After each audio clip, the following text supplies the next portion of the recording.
বিএনপির secretary general বলছেন যে নতুন নতুন ইস্যু তৈরি হচ্ছে বিভ্রান্ত করার জন্য। হ্যাঁ, আমরা তো নতুন ইস্যুই করব।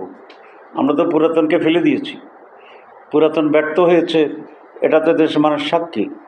সুতরাং আমরা নতুন ইস্যুই চাচ্ছি, আমরা নতুনভাবেই দেশকে গড়তে চাচ্ছি, আমরা নতুন সিস্টেম প্রবর্তন করতে চাচ্ছি।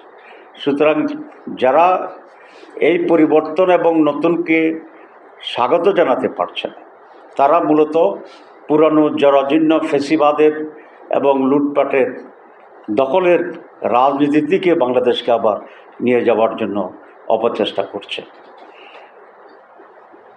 এই নতুন নিয়মের ভিতরেই নির্বাচনকে সুষ্ঠু সঠিক করার জন্য উত্তম বিকল্প হচ্ছে পিআর সিস্টেম, প্রপোর্শনেট রিপ্রেজেন্টেশন। যারা বলছেন যে এটা বুঝি না, এরা আসলে সত্য কথা বলেননি। কারণ পিআর বোঝার জন্য খুব কঠিন কোনো সাবজেক্ট না। আগে যে পুলিং অফিসার থাকবে, এখনও পুলিং অফিসার থাকবে, প্রিসাইডিং অফিসার একই রকম থাকবে, রিটার্নিং অফিসার একই রকম থাকবে। আগে কয়েকজন ক্যান্ডিডেটকে সিল মারা হইতো, যাকে আমার পছন্দ। এখন একটি দল বা মার্কার উপর সিল মারা হবে।